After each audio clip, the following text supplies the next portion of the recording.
At the beginning of the story, we see a huge force of dragons going somewhere to start an attack. A brave young knight sees this, and he finds it quite amusing how the enemy were sending a huge squad of flying dragons just to fight him only. So he decides to greet those oncoming dragons at full force. So he prepares his steel-based golem and chants a spell to get it ready for the battle. We then get some context from 15 years ago. This was the time when a strong and attractive lady assumed the crown of the demon general. Her power and charm was too much, and no one could resist her. Her influence and actions caused the fall of many kingdoms, and everyone came under her control. Her special ability allowed her to charm any men, and her abilities weren't restricted to any races. All the demon slayers had come under her spell. During her rule, the entire world was turned upside down, and she had made new rules and exceptions to match her own rules. However, this was all messed up, as the demon general passed away. This caused all of her influence to fade, but her rules and exceptions remained. This made the royal aristocrats wonder how they'll deal with the said exception. Giving them too much power can never lead to any good, as history had indicated. The scene then changes to the Diamante Kingdom, where a fat aristocrat told all the workers that they were released of their duties. The person told them that the jobs in the royal castle only belong to people of royalty. So they are going to be released of their duties. Previously, the demon general had made an exception for the commoners, allowing them to be accepted everywhere. But now that she is no longer alive, the rule doesn't need to stand. A young guy raises his hand and asks the aristocrat about the hand-over procedure before leaving. He mentions how they're fine with leaving the job, but want to hand it over properly. This angers the aristocrat, who yells at them, as he felt that mere commoners shouldn't dare question the decisions made by the royals. Despite this, the guy tries to explain how handing over the work is necessary, but the aristocrat just won't have it. Instead, he tells the commoners to pack up their stuff and leave, as the rules don't allow the royals to keep their belongings. Realizing there is no point in arguing anymore, the guy just concedes and agrees to leave without saying anything more. The aristocrat also goes off, citing he has some important business to attend to. After he leaves, the guy mentions how it bothers him to see people who think they can change the world with their actions alone. Anyway, he decides to move on. With a slight snap of his fingers, he ends up making everyone else in the room disappear. He then brings out his inventory bag and ends up storing all the gathered items in it. Following this, the guy decides to leave. He thinks about it is not a big deal for him, as the Golem research mission is already done. That being said, he does note that he will no longer be able to use an antenna, as that is reserved for the royals only. So, having a mere 3-meter radius to control things will be hard for him. However, he tries to find content in the fact that he is at least bringing in more speed in exchange for range. He decides to move on from this and see what problems come his way, and deal with it as time goes. For now, he just wants to go out and look for the correct materials for his golem building. Next up, the scene shifts to the king of Diamante, Barzile, sitting down and having a conversation with his royal people. He was talking to the aristocrat from earlier, Zayt. The king mentions how Zayt was looking happy. Zayt reveals that it has to do with the fact that he got rid of the useless commoners, so he feels reassured. The king is happy to know that, as they'll be heading off to a sudden World Council meeting to meet the hero. So he is glad that Zayt is happy, because they can't let him be gloomy in the meeting. So the two of them get ready and use teleportation to go to the meeting spot. The king adds how he still isn't used to this teleportation thing. However, Zayt tells him to get used to it. Currently, teleportation is monitored by the World Council, but in the future, the technique could be theirs. Following this, the so-called hero that took out the demon general arrives at the place. Seeing this, everyone in attendance get impressed by looking at the hero. The hero is actually a girl with long, beautiful hair and eyes. Seeing her up close, everyone couldn't help but be left a bit shocked. Meanwhile, we see that the guy from earlier was having lunch, while reminiscing about getting kicked out from his job.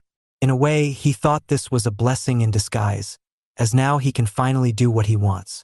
That being said, he still has to do the research for at least another decade to get somewhere. Even then, He has limited time and resources to go after it. For now, he wanted to go to the rare stone shop and try out his luck. As he was left deep in ponder, a horse carriage driver stopped near him and asked the guy what he was thinking of. The guy was unsure about what to say, but the carriage driver told him that he is open to hearing him out.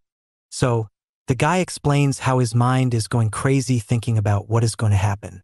He has a dream to follow, but he is unsure of it and feels like his luck has gone dry. The guy quickly apologizes to the carriage driver, saying he had gone too far with his words. The driver tells him that at least he is self-aware, so that is good. He also adds that the Dragonstone Kingdom isn't as bad of a place as he thinks, and asks him if he is heading towards the capital city, Lapis. The guy tells him that he is indeed going that way, as he has some business to attend to. The driver replies by saying that he is going to Lapis as well. The guy asks the driver if he is a merchant too, to which the driver confirms his assumption. He also informs the guy about how Lapis has some really useful metal, and that one can trade metal and other things for items at the Grand or Vein there.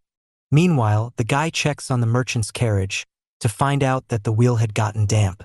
The merchant praises him for having good eyes, to which the guy informs him that he was actually involved in the tech behind the carriage. Following this, the merchant asks the guy if he has any transportation medium, because Lapis isn't exactly walking distance away. The guy says that this is not the case, and that he plans on just hitchhiking his way through and take lifts from others. So, the merchant offers him to give him a lift all the way to Lapis in exchange for help. The guy agrees, and they share basic information. The guy is called Horace, and the merchant is called Gingy. Before they could shake hands though, a loud sound is heard. Hearing this, Horace quickly runs to follow the sound, leaving Gingy worried. Once there, Horace quickly recognizes the sound, as it was done by a large dragon.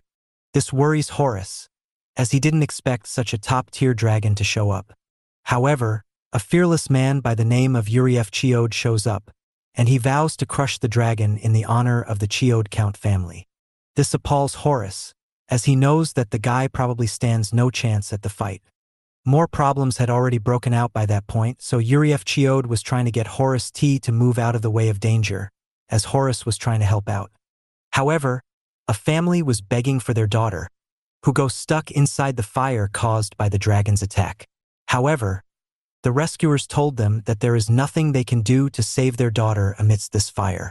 Horace hears this, and without showing any care, he jumps forward to go and help the girl. Everyone tried to stop him, telling him how this could potentially end his life, but he could not care less. He goes inside the burning house and asks the girl if she is okay. However, she did not respond. This made Horace worry more, so he went deeper inside the burning house. Eventually, he finds the girl, all burned up, but with a bit of life left in her.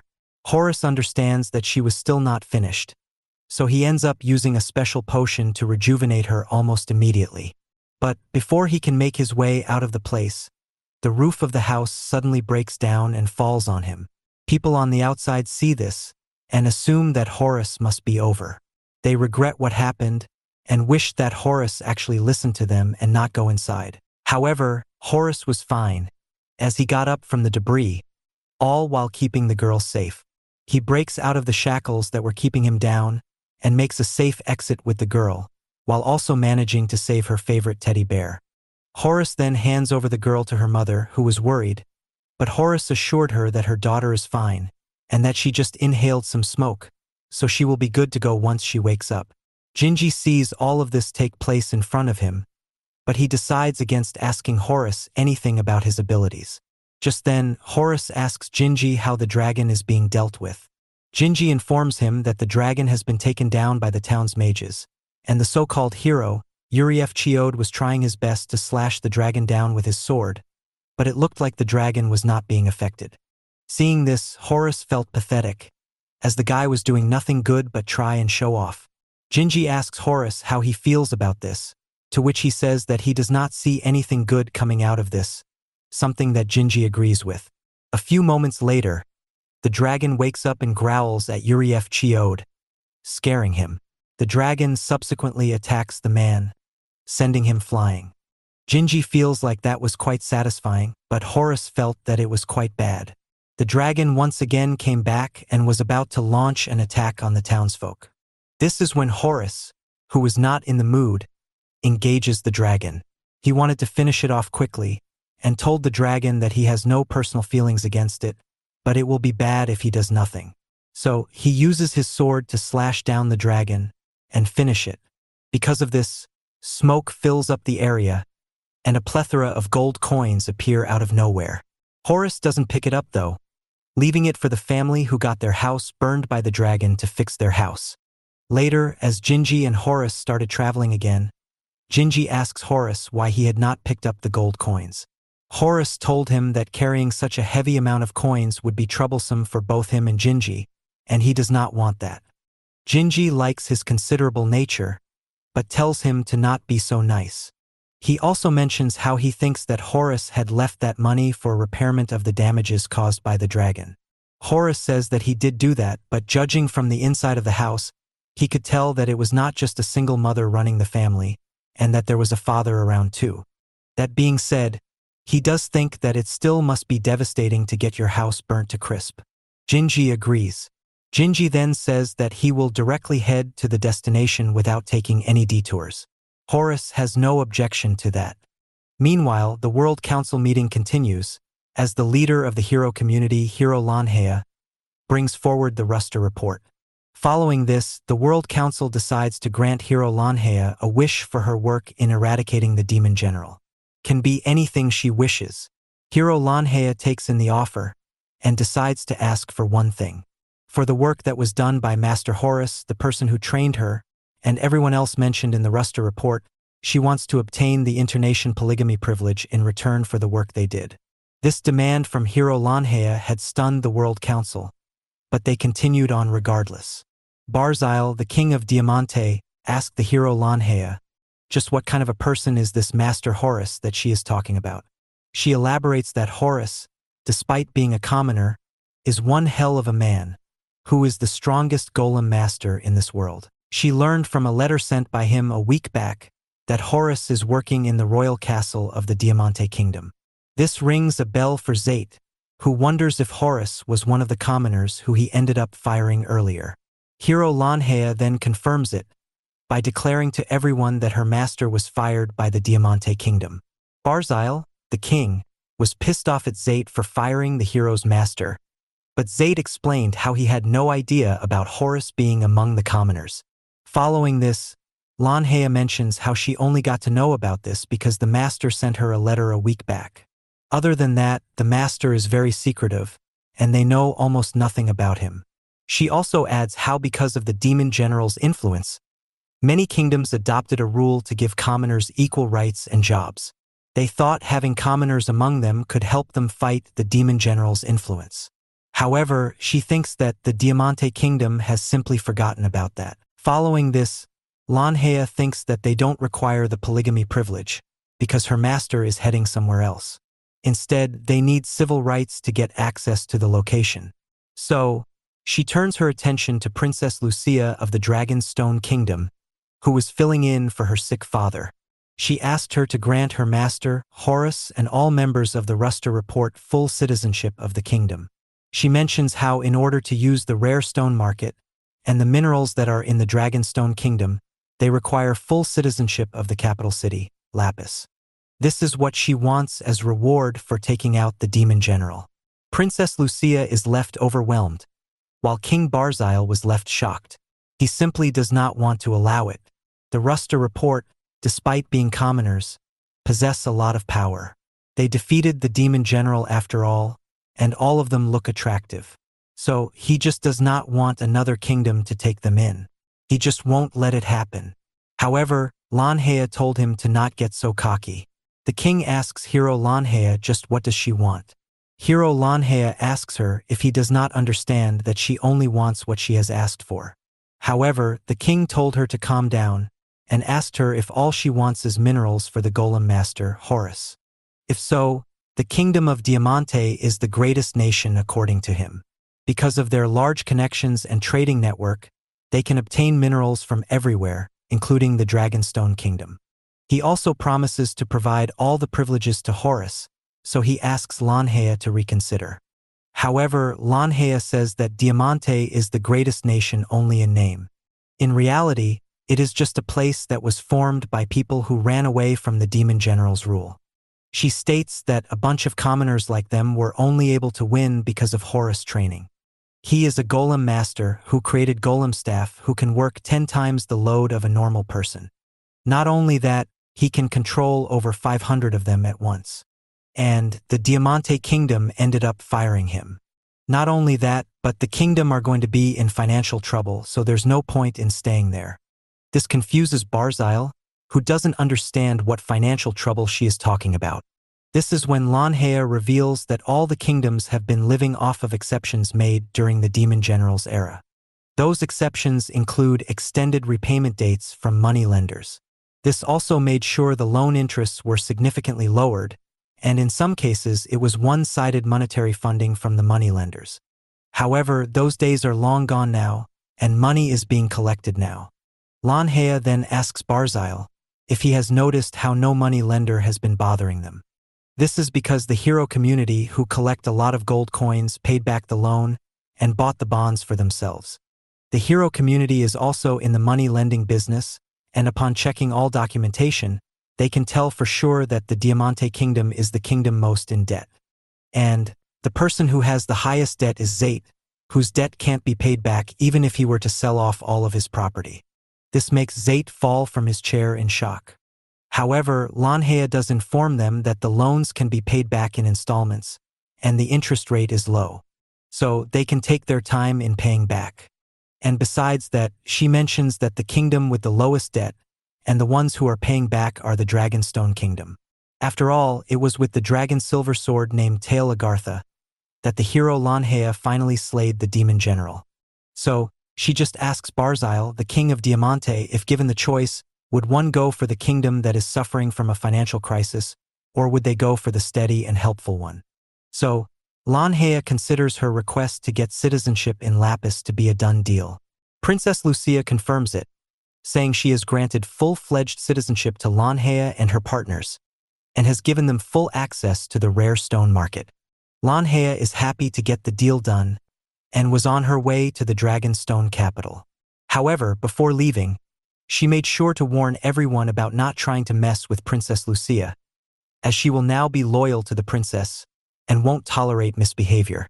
Following this, Lanhea makes her way to the capital of Dragonstone, Lapis, where she anxiously waited for Horus. She subsequently finds him and gives him a big hug. She also tells him to skip over the immigration process, as she has already secured full citizenship for them.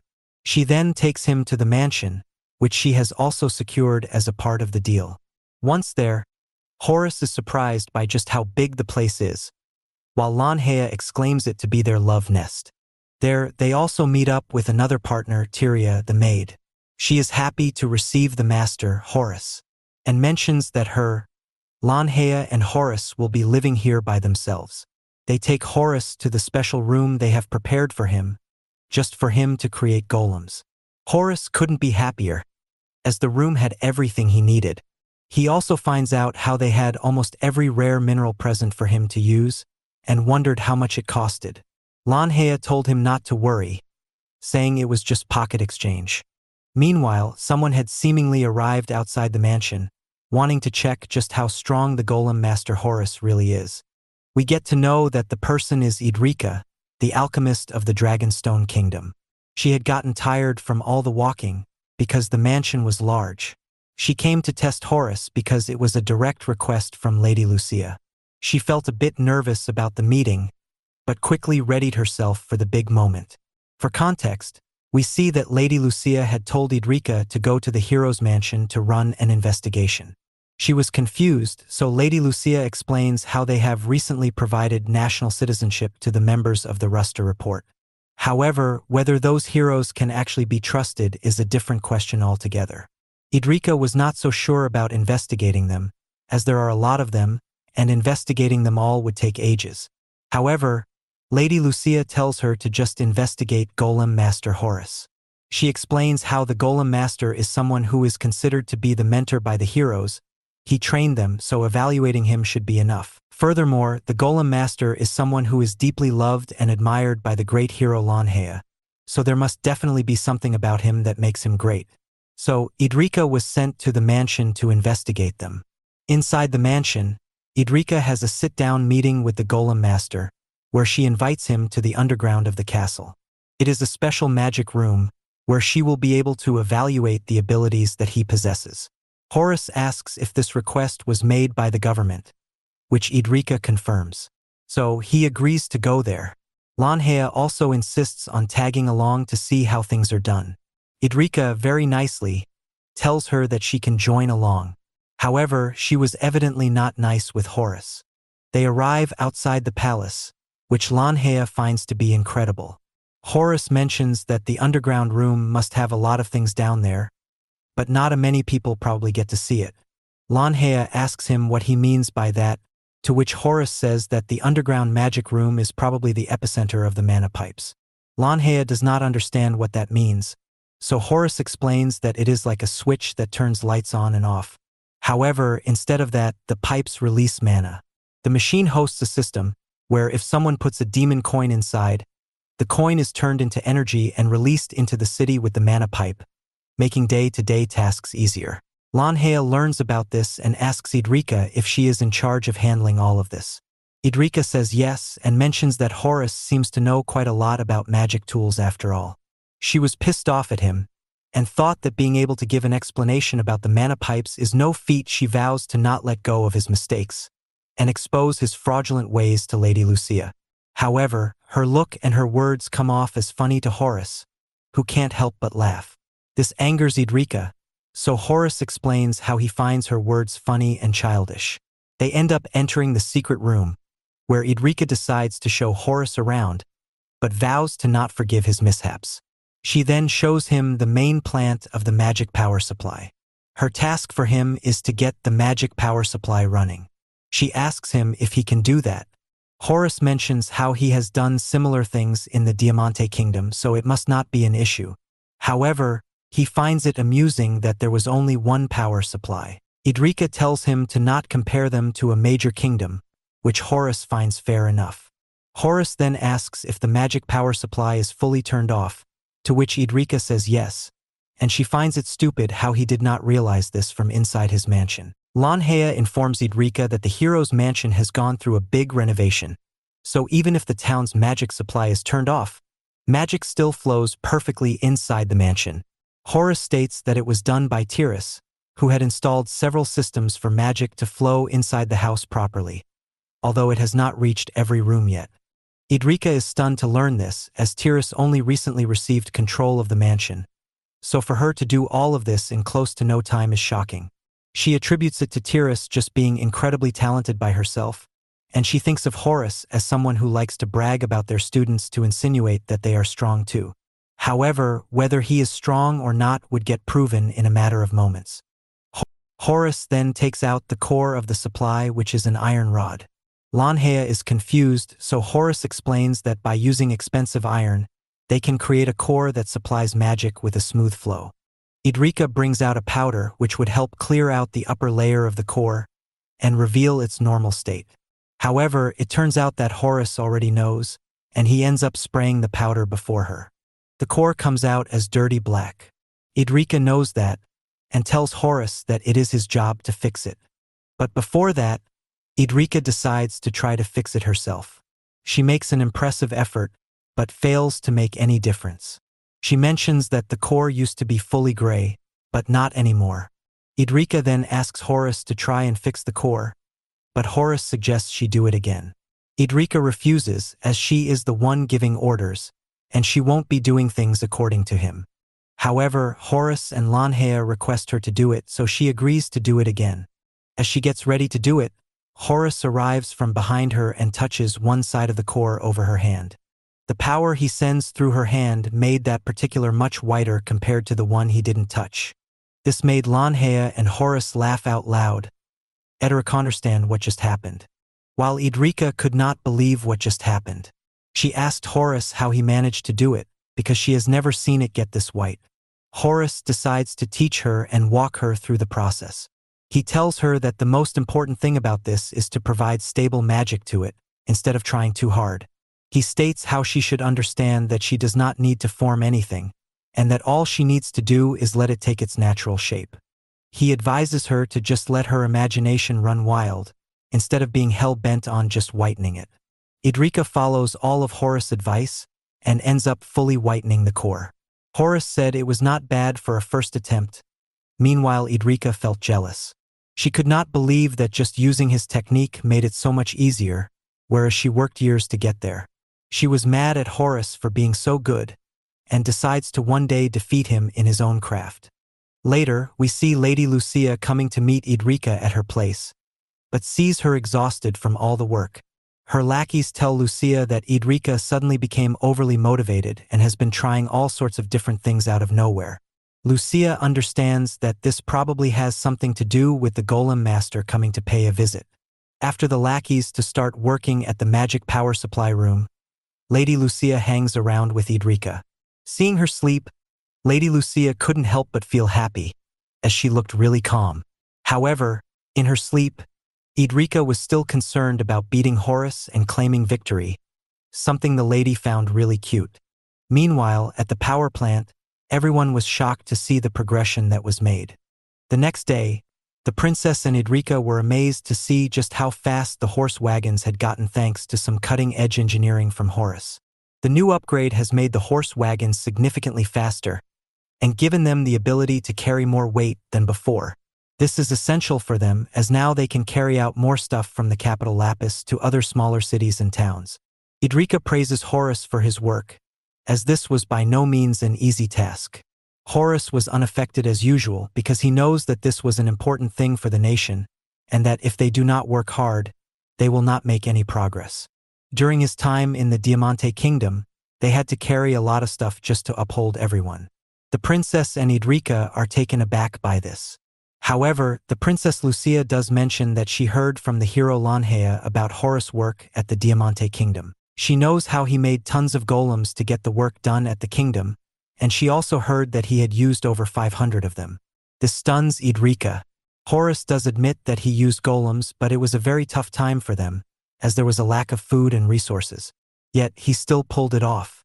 Following this, Horace mentions that the new wagon is still not as good as the old one yet. Idrika wonders if this is because Horace made a mistake, but he clarifies that this is because the new wagon has no friction at all, which is why, despite being heavier, the horses actually feel lesser weight, which is confusing for them. So, he thinks it will eventually come good as they keep practicing with it. Idrika then points out how it is ridiculous how Horace managed to make this new wagon in less than an hour. She does not understand how Horace manages to do this. Horace states that it is because he is a golem master, and golem masters need to be adept at earth elemental magic, magic tool creation, and alchemy. So, no wonder he has a wide set of skills. Idrika says that mastering even one of those skills is hard, so it is weird how he managed to master so many. Lucia was also amazed by it, and asked him how he manages to keep up with so much. Horace mentioned that he reads a lot of books to gain knowledge. Idrika thinks that is just a waste of time. But Horace tells her that being a golem master requires a lot of brains, so getting some knowledge prior hand can help. Horace tells Idrika that to make newer technology, they need to learn from old techniques. It is by gathering already accessible knowledge that one can create new ideas.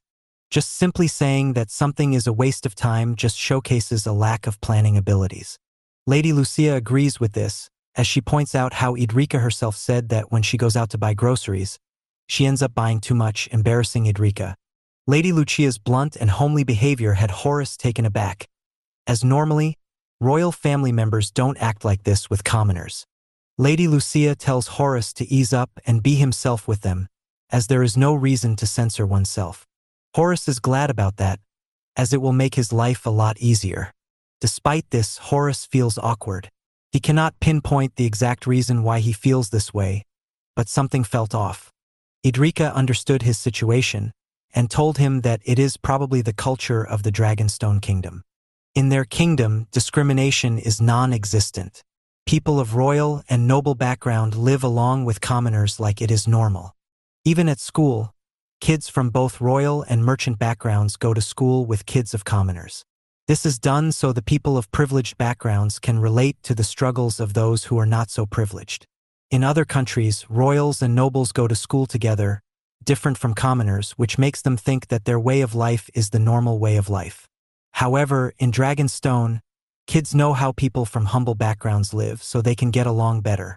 In other words, people from the Dragonstone kingdom can more or less relate to everyone, which is something that can't be said for other kingdoms. Horus fully agrees with this, as he understands what feels different in this place. Later on, Idrika asks Horus if he doesn't think that his techniques are a bit too old-fashioned. Horus gets what she means, but it is like that for a reason. After all, he follows the teachings of a man from ancient times. This is when Horus pulls out a book that he carries from the said man. Idrika and Lady Lucia are amazed by how well maintained the old book was. Horus says that the book was from a century ago and covers the journey of his idol and his various findings as a golem master. Idrika, naturally curious, wanted to see the book for herself to know about the man Horus looks up to. However, Horus refuses to let her touch it, as he cannot let it get damaged. Idrika gets mad and asks him just what he thinks of her as. However, Horus explains that the book contains the secret of how once upon a time, 5 people usurped the world. He says that the book talks about how those people can be defeated and that one needs to be a golem master for it. Idrika learns about this and jokingly asks if Horus became a golem master to save the world like in the book. However, Horus is serious and that is why he did it. Idrika is shocked to know this and states that the 5 people are from thousands of years ago, so they're probably not alive anymore. However, Horus doesn't want to go into more details about it and decides to keep quiet. He then says that he will be moving on from there as his work was done. However, before leaving, he tells Idrika that if she wants to get strong, she must find something that she is passionate about. There are tons of things that people do in this world, so she should look into that and explore things to decide her passion for herself. After all, magic can be an incredible thing. Idrika gets fired up learning about this and decides to go explore things when she is free. Lady Lucia is also excited about it. As Horus starts leaving, Idrika tells him that he can feel free to ask for her help when it comes to the axle bearings of the horse cart. Meanwhile, the scene shifts to the Grand Or of Kinsekai. It is one of the biggest dungeon. The entrance to the dungeon is connected to the Dragonstone's capital, Lapis. Monsters defeated in this dungeon usually leave high rewards for the slayers. Inside the dungeon, we see a bunch of adventurers buzzing around for a chance to get successful. A particular man, Giodor of the house of the Emidade family of the Diamante Kingdom, is annoyed by this. He doesn't like the lively atmosphere. His henchmen tell him that the adventurers came here not because they're excited about the loot, but because they want to see the holy sword that Giodor possesses. The henchmen ask him to show his sword to them. This boosts Giodor's ego, who laughs and states that it is not easy to get a glimpse of the legendary holy sword. Just then, he hears some other henchmen talk about the hero Lanhea being present in the dungeon. They are excited about her presence and mention how this might be the biggest haul ever. After all, the hero herself was here in person. Even though rumors stated that she was actually there to train with her master and not for the loot. Overtaken by jealousy, Giodor goes over to the guys and grabs one of them by the collar. He angrily yells at them and tells them that they should not talk of any commoner in his presence. Discussion about a commoner holds no value to someone like him. Following this, Giodor asks the adventurer about where the hero went. A girl tells him about her location, and Giodor decides to head there to show everyone something interesting by humbling the hero. Meanwhile, the hero Lanhea and the Golem Master Horus were seen getting ready for a friendly duel, with many people watching their fight. Because of the big crowd they gathered, Lanhea apologizes to Horus, saying she had no idea that this many people would appear. Horus told her it is okay, as he allowed everyone to stay and watch the duel. This surprises Lanhea, as previously Horus was opposed to appearing in public. Horus explains that it was because of the demon general, who had an ability to gain total control over men. So, it would have been an issue if the demon general took over him. Lanhea understands his point and then gets ready to start the battle. As the two of them get ready to fight, Geodor steps in out of nowhere. He came forward and asked Horus if he is the master of the hero, because he finds this hilarious. Horus' fighting stance came off as very amateurish to him. So he points out that if a man like him trained the hero, then the hero isn't any good herself. The hero Lanhea tells Horus to ignore the guy and not respond to him. The crowd in attendance also agree and start throwing trash at Geodor for interrupting the fight. They had come to see the hero train after all. This angers Geodor, who says that he can't believe that the general people bought into the claim that a bunch of commoners managed to take out the demon general. He claims that it is simply not true. However, Lanhea and Horus simply ignored him and started their duel. Lanhea attacked suddenly, but Horus blocked her regardless, impressing Lanhea as usual. Horus then asks Lanhea about Geodor and what problem he exactly has. Lanhea says that he is just a spoiled brat who can't accept the fact that a commoner managed to defeat the demon general. This pisses off Geodor, who doesn't like being called a spoiled brat. He once again loudly declares that there is simply no way for commoners to defeat the demon general. They just got lucky that the demon general went into hiding, and so they came forward and claimed they beat it. He then gets ready to attack, as he states that he will be showing them the true strength of Geodor Emidade. However, as he rushes forward to attack, Horus does nothing but simply glare back at him and tells him to get out of his way. The sheer power of the glare sends Geodor flying back miles and hitting a wall. This shocks everyone, as Geodor's henchmen attend to him. Horus then goes on to explain that he simply concentrated mana on his eyes before glaring at Geodor. The air has mana in it too, so when the air felt the glare, it got scared and moved away. The sheer pressure of the mana was so strong that it sent Geodor flying back. Horus goes on to mock Geodor, saying that someone like him doesn't even need to be beaten with swordsmanship or magic. Just the air is enough to beat him. Geodor gets taken away, as everyone finally understood the power of Horus. After all, he is the master of the hero. Meanwhile, the hero Lanhea looked at this in awe. Normally, when someone's aura changes drastically, a color comes out to represent their change. However, Horus was transparent, meaning this wasn't even a drastic change for him. Horus had just defeated a trained swordsman who had the holy sword with him. Impressed, Lanhea praises the Golem master. Meanwhile, Horus mentions how Tiras calls his eyes the equivalent of a cannon, and he thinks that she isn't wrong about that. Following this, Lanhea gets ready to start her duel with Horus properly. Both of them get into fight mode, activating their aura and all. Lanhea decides to charge in at full steam with her wooden sword, but Horus' aura is too strong to penetrate. Horus riles her up, saying that after so much training, if she isn't even able to penetrate his base aura, then training more is useless for her. However, Lanhea isn't a spring chicken either, so she forces on and manages to break through the aura barrier. However, her attack doesn't even bother Horus. He catches her sword with his mere fingertips and calls the blow light. He says that it's the same problem that he told her earlier. Just because she defeated the demon general doesn't warrant her to be complacent. There are still plenty of places for them to go and fight at. Even after such a monumental event, if she's still not able to carry herself, then it is not going well for her. Frustrated, Lanhea says that Horus has gotten stronger, and that it is unfair for him to engage her now that he is probably 100 times stronger. Horus agrees and pushes her away. Subsequently, he asks her to come at him again, so that they can do it properly this time. Lanhea prepares herself, as she thinks about how Horus is ridiculously strong. Just like always, she can't even hold a candle to him. However, she smirks confidently, as she vows to someday get on his level to stand beside him, and maybe one day exceed him as well. At the Emidade household, Geodor was being chewed out by his father. He was mad at Geodor for picking a fight with the hero community.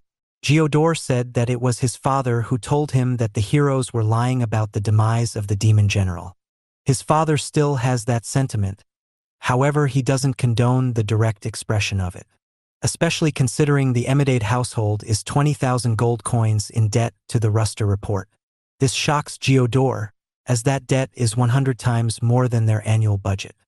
His father reaffirms that, and says that they need to pay it back now that the world is no longer in emergency after the demon general's passing.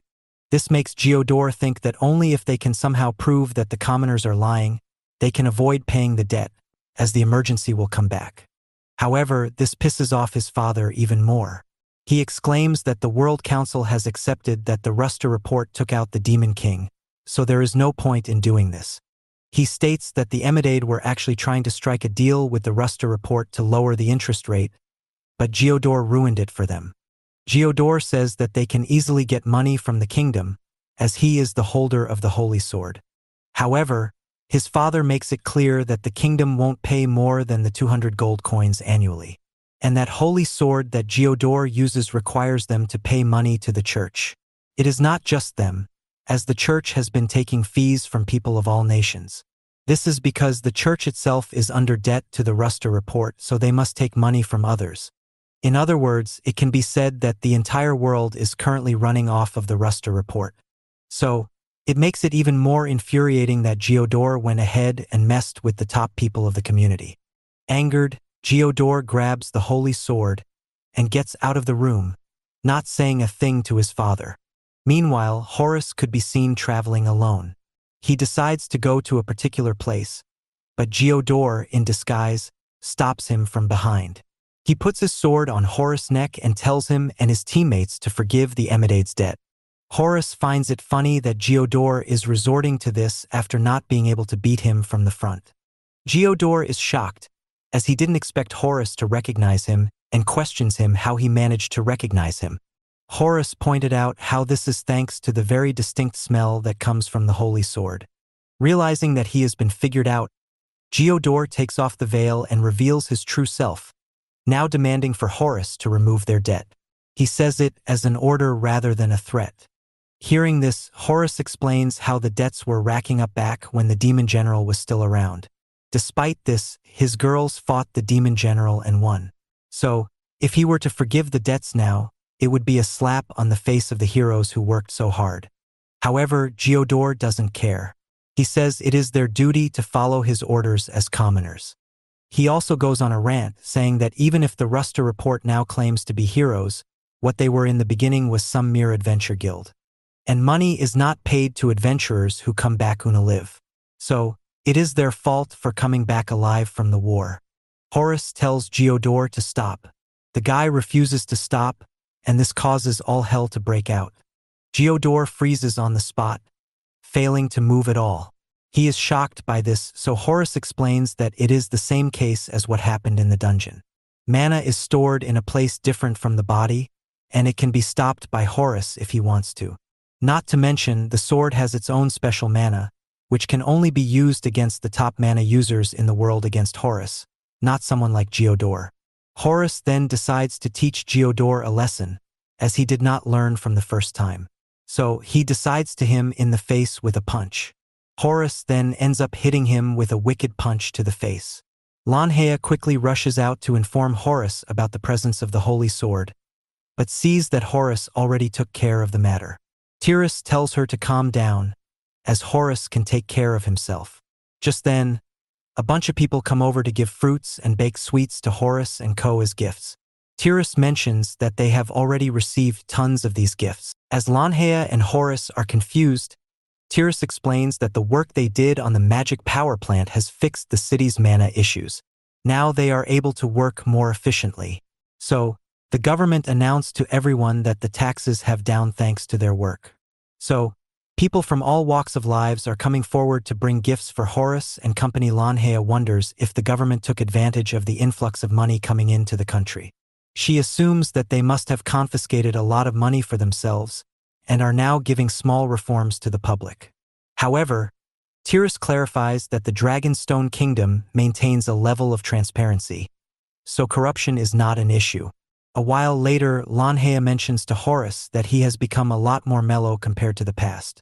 Horus says that it has to do with the warmness within this kingdom. He is just helping this country because it coincides with his own goals, but they are thankful to him, which is something unexpected for him.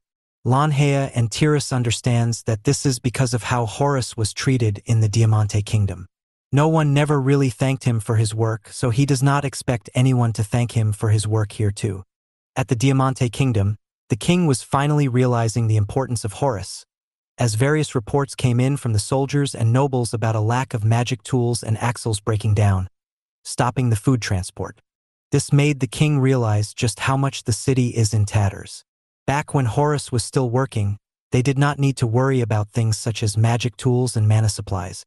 He would also handle all the fixing work, whereas currently, the noble alchemists who are working on things are not nearly as technically astute.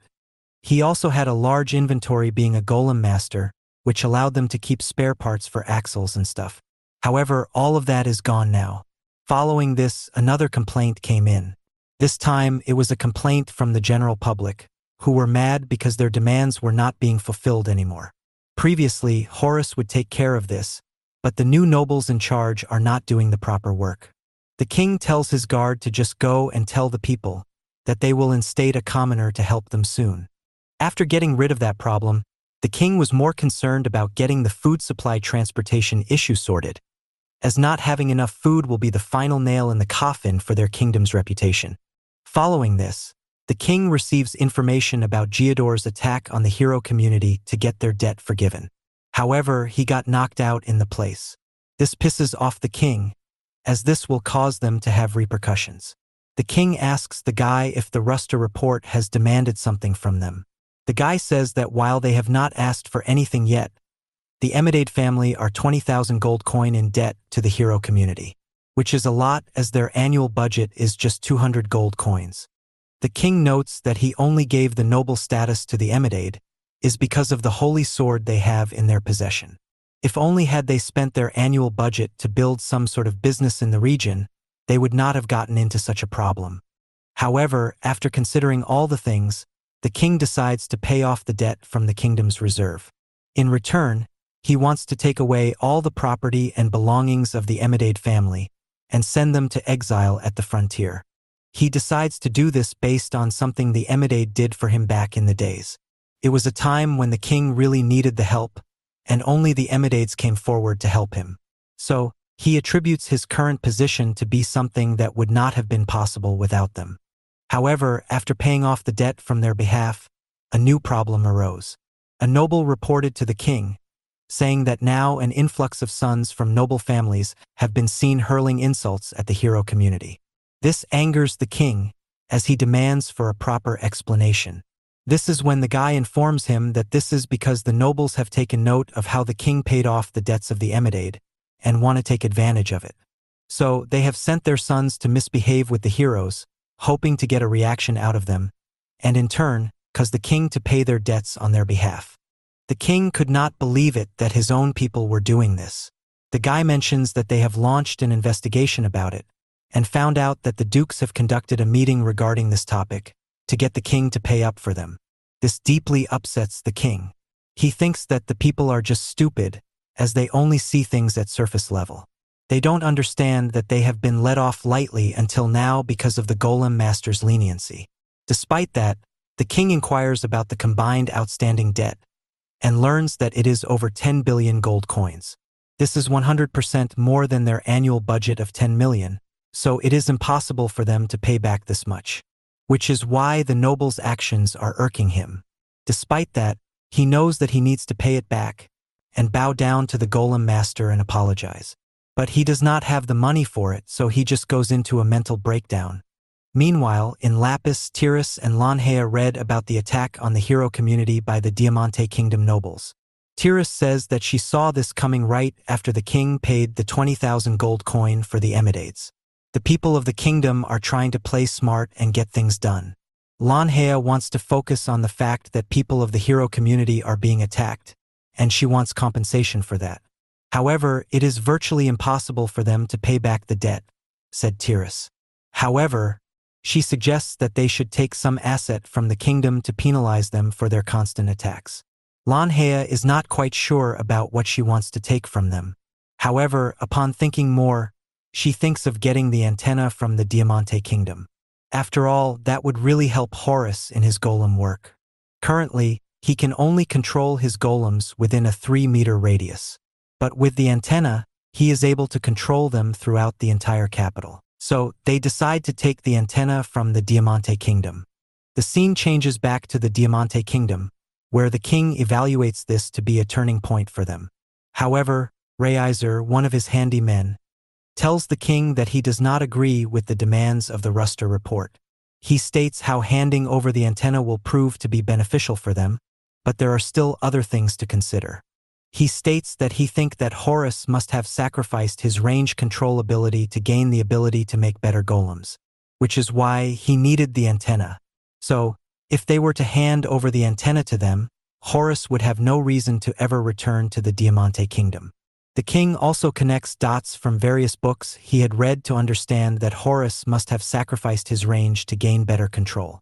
The antenna is now essential for him, and it is plausible that he came to the kingdom in the first place because he wanted access to the antenna. The king then asks Reiser about what the common people are thinking about the demands of the Ruster report.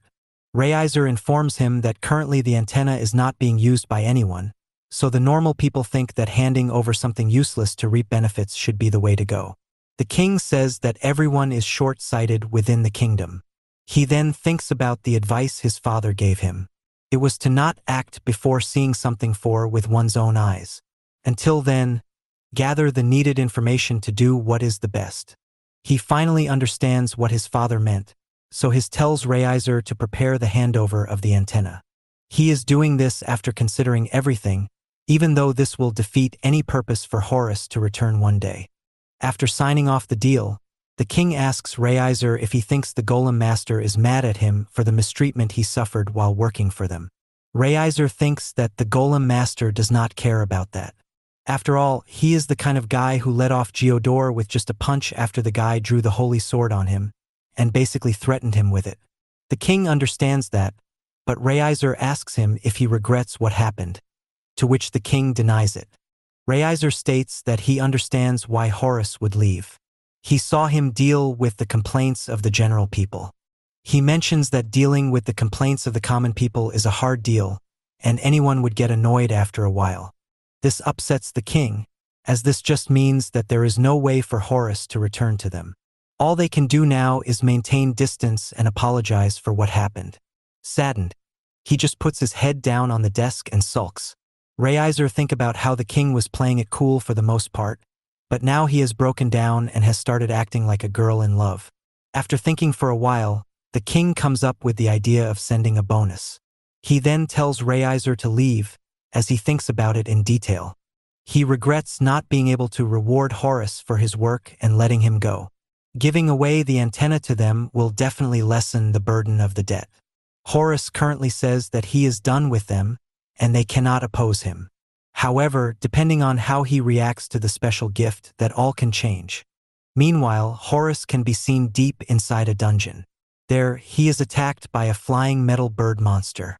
Horus uses the aura and the flare to push the bird away. However, it seems to have not done much damage. Horus understands that the glare and aura won't do much damage so far into the dungeon. So, when the bird was about to attack again, Horus uses his mana detection skill to grab the source of the bird's mana and disturbs it. This allows him to then bring out a gun-style golem, which he later uses to shoot and take out the metal bird. This gives him a lot of items, which he later collects in his bag and returns home. Later, Horus could be seen picking out the good and bad items that he picked when in the dungeon. Lanhea came looking for him and finds him there. Lanhea asks him if he was taking the good stones out from the bad ones, to which Horus says yes. Even though the stones looked quite similar with his appraisal skills, he can tell them apart, knowing what is good and what is not. Tiras, worried, asks him that if the stones she got for him are bad, to which Horus says that they are good enough to be fixed. Lanhea then asks Horus if he is interested in the special gift stone that was coming from the Diamante Kingdom. Horus is confused at first, but he is later shocked to learn that the Diamante Kingdom are sending them a gift stone along with the antenna, which he had no knowledge of. Lanhea and Tiras explains that they are getting the antenna in exchange for reducing the Diamante's debt. Horus tells them that he no longer needs to run an entire city, so the antenna is not a necessity. However, Lanhea and Tiras know that with the antenna, Horus can actually work to create better golems. Horace understands their point and is overall pleased with the deal, as the antenna is quite the handy tool for him. Horace says it originally came from Zetsia Oration, a legendary craftsman known for creating ancient, powerful magic tools. Somehow, the kingdom managed to get their hands on one of his works. Lanhea can't help but point out how wasteful it is, letting something so valuable gather dust in a place where no one can use it. Horace agrees, saying they've been acting like it's some priceless treasure when, to them, it's just been a spare relic locked away. Lanhea adds that it was sealed deep in the underground vault of the castle. At that, Horace suddenly freezes. His expression shifts to panic as he mutters about the vault, as if realizing something important. But while he's stressing over it, the girls are far more interested in tearing open the package that had just arrived. When they finally lift the lid, Lanhea eagerly asks what he thinks of it. Horace takes one look and sighs, saying the kingdom clearly sent it without even knowing what it really was. Terra starts to worry that maybe the gift isn't something he can use, but Horace quickly sets that fear aside. In fact, he admits the opposite. It's an incredible find, something that could push his golem research ahead by nearly 10 years. The girls were even more excited than Horace, who tried to hide a small smile behind his hand. He admitted it was amazing how people failed to see the true value of what they owned. For him, obtaining something like this on his own would have taken pure luck. He explained that he had avoided using it before because it would have forced his research down a path he wasn't ready to take. That's why receiving it now felt perfect, even if King Barzil had likely sent it away without understanding its worth. To Horace, this was more than just a gift. It was exactly what he needed.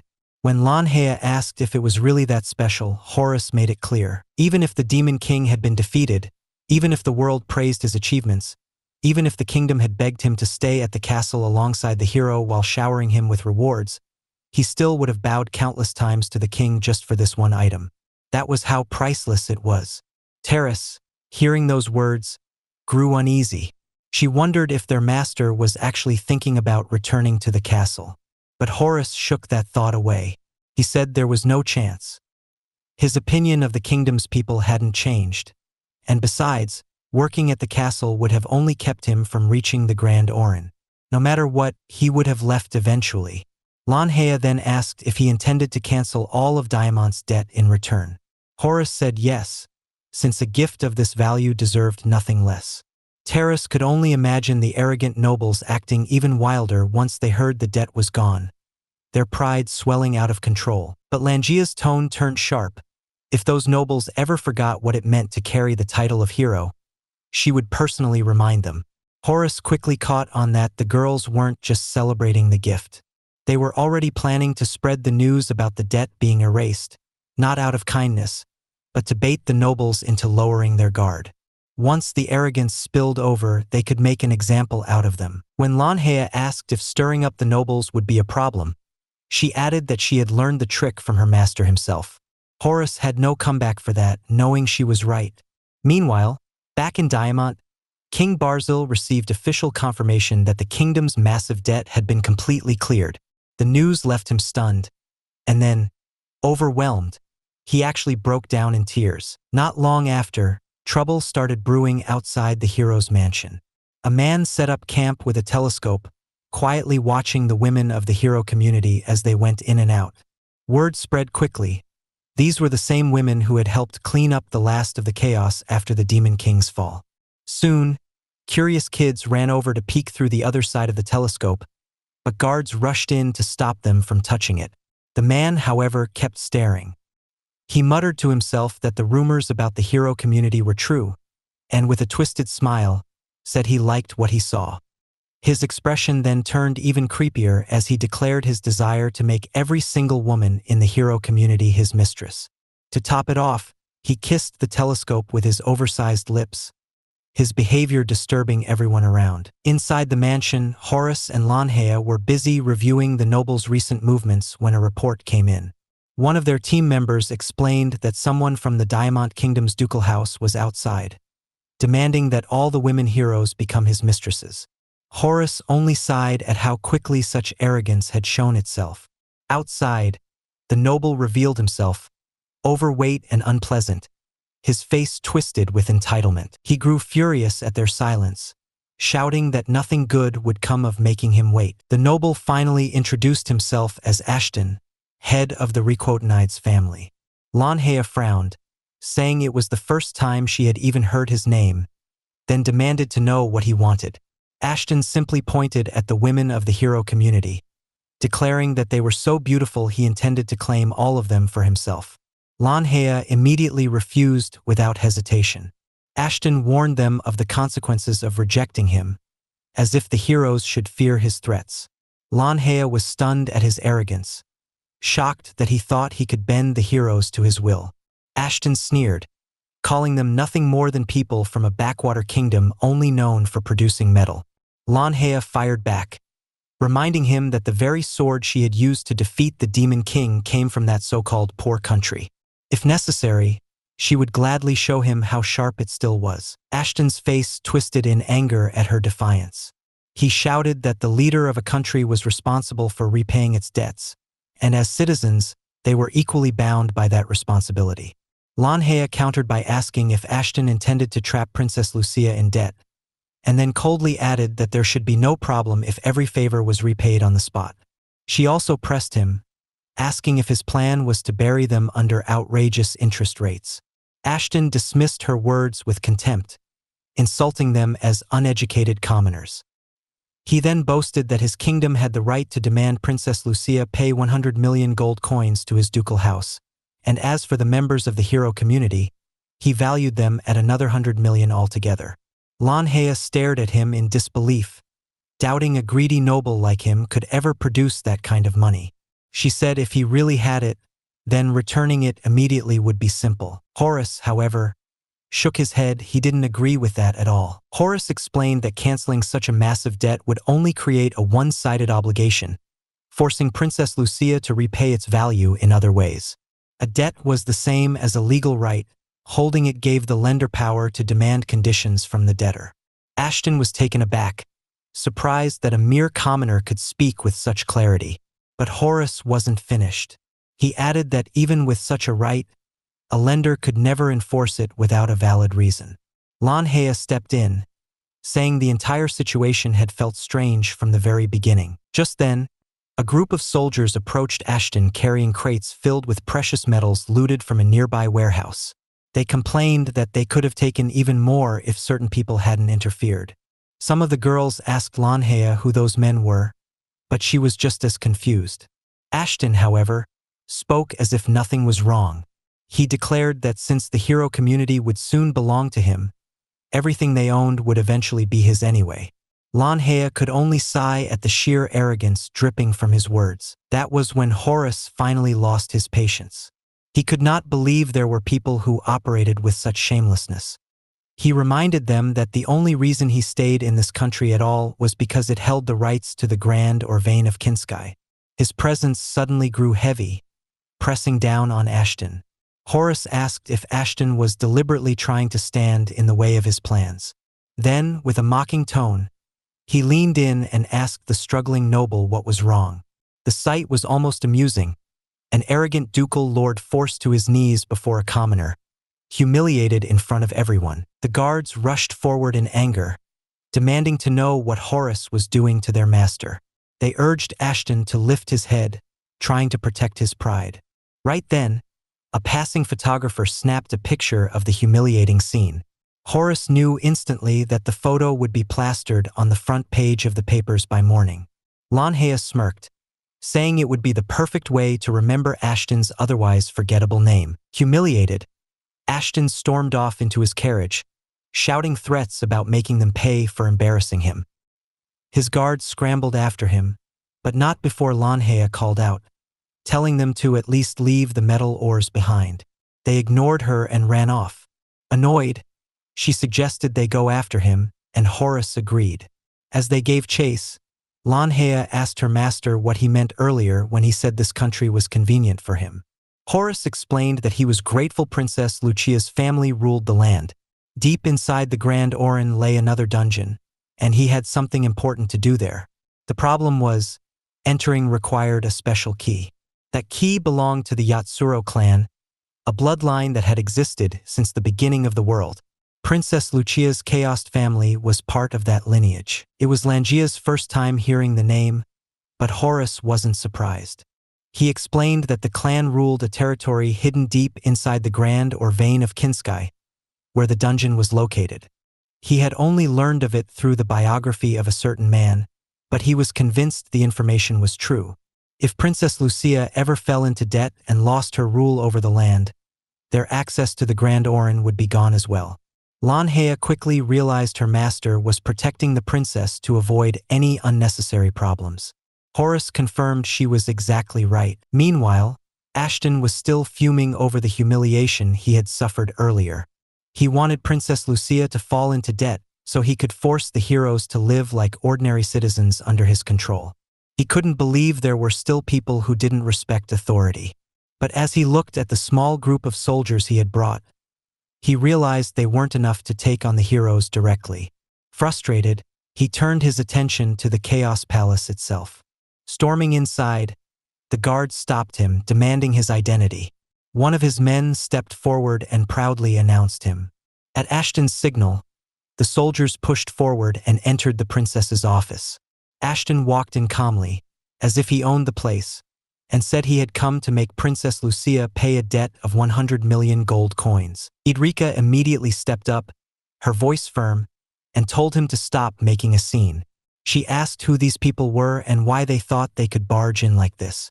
Ashton leaned back on the sofa with a smug smile and introduced himself.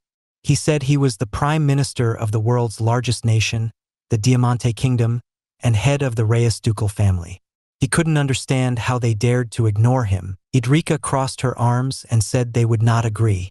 Paying this debt would make them no better than slaves to the Diamante Kingdom. Ashton smirked and said the world is ruled by power, and a country that only collects medals is already like a servant.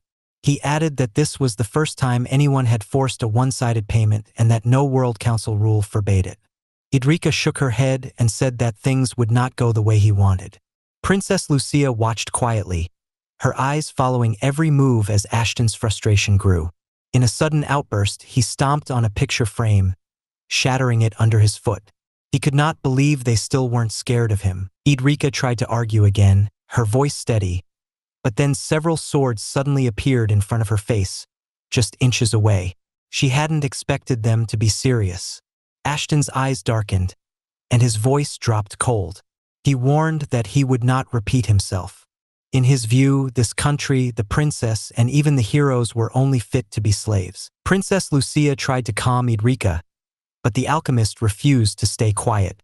She pointed out that their country had always been exploited, and history had recorded it many times. Still, she added, those who tried to take advantage of them would eventually face consequences.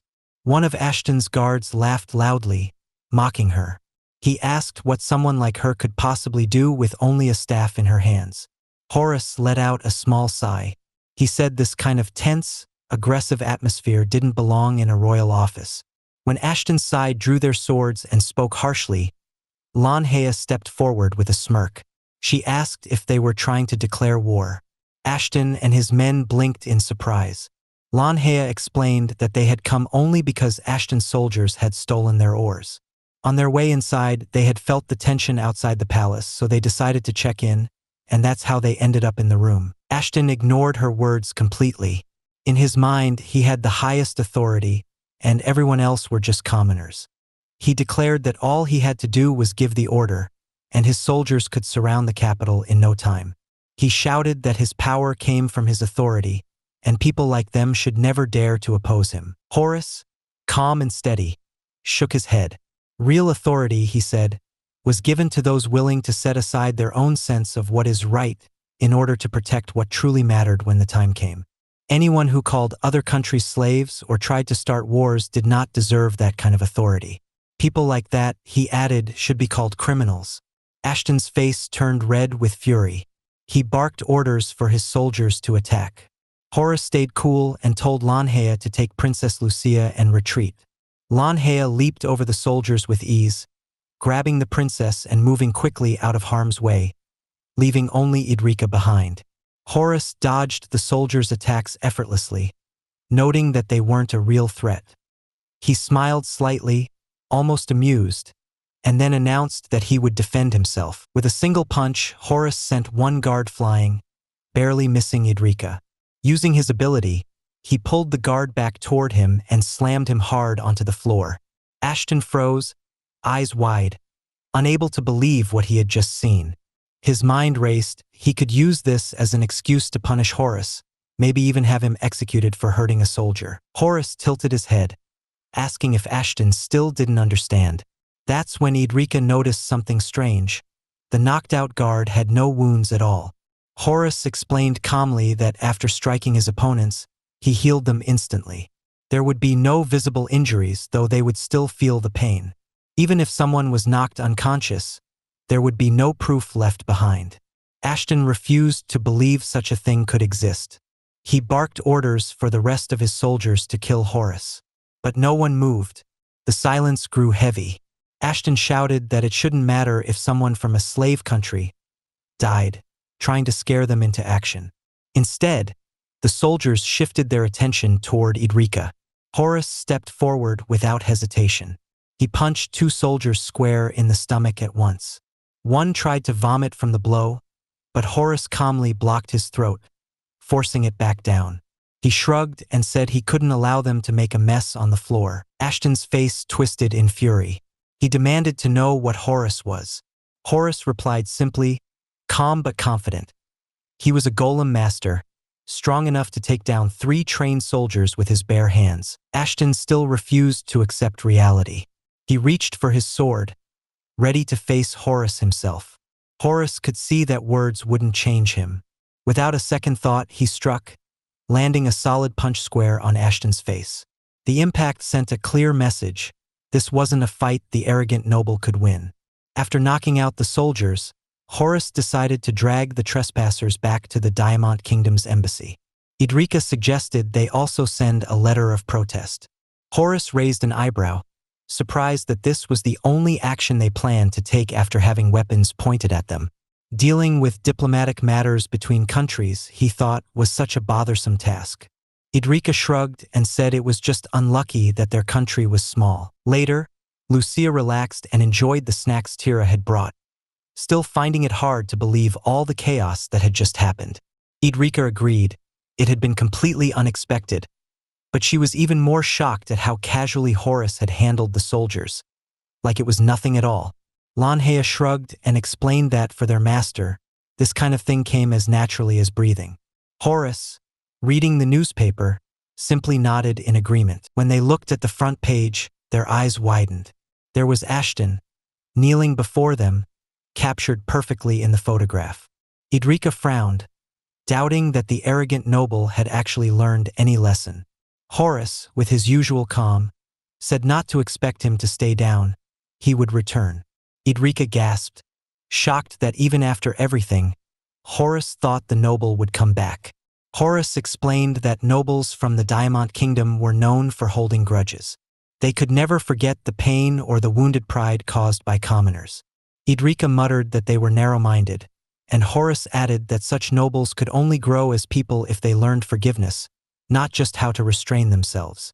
Terrace, listening quietly, nodded.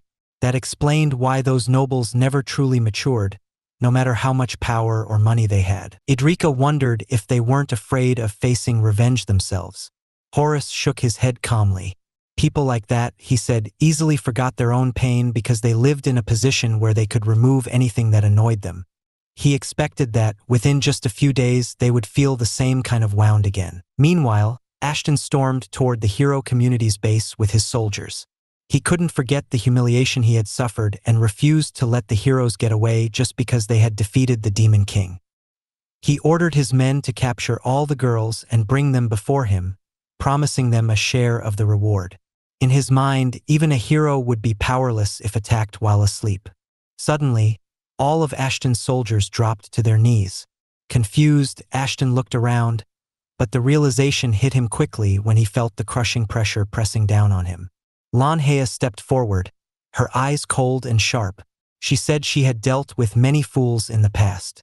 She even regretted not letting the Demon King survive long enough to invade the capital. She remembered how the men once controlled by the Demon King had shown absolute loyalty, and that loyalty didn't disappear even after its death. That's why she believed men like these were better off eliminated. Without hesitation, Lanhea grabbed Ashton by the neck. Her voice was low, deadly serious. She told him she didn't care about his thoughts or about who was right or wrong. If he ever tried to stand in her way again, she would make an example out of him. Ashton's face went pale as the weight of her words and her presence hit him. For the first time, he felt powerless. Lanhea glared at Ashton one last time and ordered him to leave her sight immediately. For now, she would let him walk away with all his limbs intact. But that didn't mean he was off the hook. Before he could retreat, she warned him sharply that she would call for an urgent World Council meeting, and he needed to be ready for it. Meanwhile, Razor rushed to King Barzil with troubling news. Ashton's ducal house had officially declared that Princess Lucia's Dragonstone Kingdom was nothing more than a servant state of the Diamond Kingdom. On top of that, Ashton and his private army had attacked the Ruster reports base, but had ended up losing badly. Razor also handed the king a letter from the hero herself. King Barzil hesitated, fear clear on his face. He even cried out that he didn't want to read it. The envelope had a warning written on the outside, which made him even more nervous. Razor urged him to open it, and after a long pause, the king finally gave in. To his surprise, the hero's words were far more thoughtful than he expected. He had assumed she would demand that he take responsibility for Ashton's reckless actions, but she didn't. Instead, she was calling for a special World Council meeting. Lanhea, the hero herself, would personally host it and instructed that anyone who had a problem with her should be invited. King Barzil realized immediately that her plan was to confront all her critics at once. Since this was a World Council meeting, she probably wanted as many countries as possible to attend. Razor nodded, adding that there were indeed a few people who constantly picked fights with the hero. Many of them were high-status individuals who believed they were the ones destined to defeat the Demon King. Yet none of them had actually done anything against him, and most hadn't even tried. In truth, King Barzil had never really seen anyone seriously fight the Demon King, except for the heroes themselves. Everyone else had failed or only tried halfway. But here was Lanhea, a 17-year-old girl, taking on huge challenges without any fear.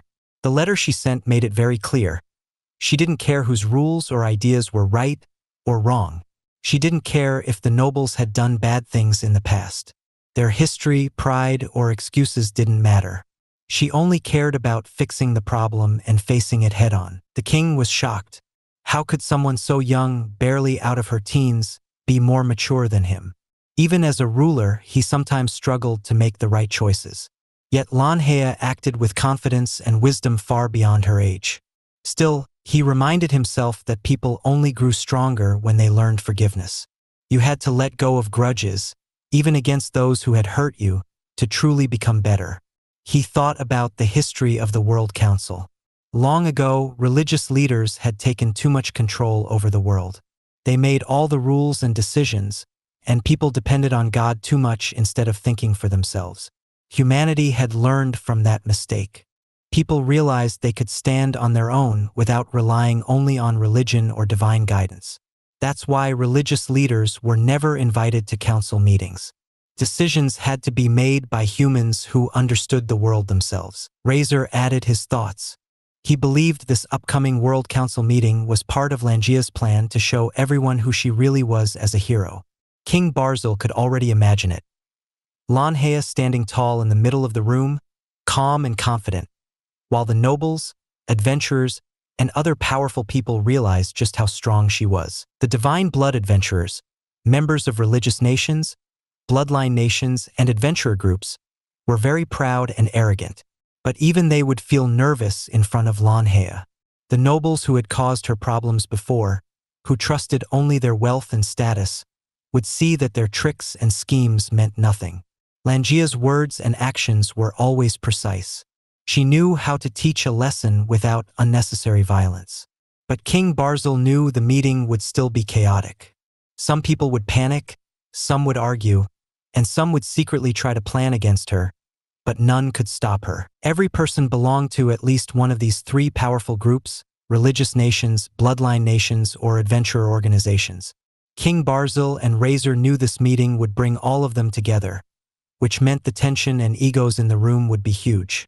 But right in the middle of it all would be Lanhea, calm and confident, handling everything perfectly like someone who had faced even worse challenges. King Barzil took a deep breath. He knew this meeting would change many things. Lanhea wasn't just showing power, she was sending a message. She was proving that true strength wasn't about money or titles. It was about courage, intelligence, and standing up against injustice. The king and Razor understood that after Lanhea acted, nothing in the World Council would ever be the same. King Barzil wondered if the Hero's Master would attend the World Council meeting. Razor was sure that Horus would come. After all, it was his students' achievements that were being downplayed, and as their master, he should at least show his face. Barzil agreed with that thought. The king also wondered if it was truly possible for someone to lose faith in the world they lived in. Razor reminded him to think about their own country, the place Horus had left behind. She was sure the Chaos and Dragonstone Kingdom was now much safer. The people there no longer worried about lands they considered unimportant. Still, Barzil remembered that some people firmly believed the strong had a duty to protect the weak. He thought about Langia's words in her letter and realized that her master's powers were not meant only for protection. They were about guidance and influence too. Both the king and Razor recalled the shameless complaints from commoners about the space they were given in the palace. The nobles had been granted authority and responsibility to protect others, yet their priorities were often selfish or misplaced. Barzil doubted even Razor would want to protect people like that without question. Since Razor stayed silent, the king continued. He said that even if someone did protect these people, they rarely received any thanks. Rewarding someone for their achievements, he explained, was just a way to assess effort, not a true recognition of value. There was far too little gratitude for the hero who had defeated the Demon King. Barzil clarified that he wasn't asking anyone to give the hero complete loyalty, but he insisted that unless everyone remembered the hero's role in saving the world, the worth of the very world itself would slowly diminish. He emphasized that the upcoming gathering, the World Council meeting, was extremely important. It wasn't just another political event. It was a moment to show respect, measure true strength, and make sure people understood the value of the hero who had protected them all. The hero herself, Lanhea, had told everyone to invite anyone who had problems with her. Her plan was simple. The best outcome would be if no one came at all. Razor, however, thought that was impossible. It was at that moment that King Barzil realized just how little the world valued heroes, or anyone who actually made a difference. If the world didn't recognize true strength and achievement, then it was his responsibility as the ruler of the strongest nation to show people what real value was. He had to make sure the hero's worth was respected and seen by everyone. Later, at the World Council meeting, Lanhea didn't waste time. She openly stated that Ashton had wronged her. She explained how shocked and upset she had felt when she discovered that Ashton was actually the Prime Minister of the Diamante Kingdom. Everyone in the room froze, stunned by her words. Then, with a calm but firm voice, she challenged anyone to speak up if they disagreed with her. A few nobles immediately started criticizing her. They told her not to act so proud just because she had defeated the Demon King. They admitted she had impressive achievements, but they insisted she had no official authority. One noble reminded her that the heroes group was made up of commoners and claimed they should be serving the nobility. He argued that the group should use the power they had used to save the world to strengthen relationships with the upper class, instead of acting on their own. Some nobles even suggested that the Golem master leading the heroes was just playing with dolls and hiding some secret. Others complained that the hero who had saved the world had caused another noble to fall into debt. They disapproved of the heroes moving to a small country, saying it was inappropriate. And a few even went so far as to declare that Lanhea should marry the crown prince of the greatest country in the world, as if that would somehow make everything right. The nobles didn't stop. They kept pushing their own selfish goals, trying to protect the pride of their class no matter what. Langia's patience snapped. She called them selfish, and with the power her master had given her, she made sure they understood just how serious she was. The room went quiet.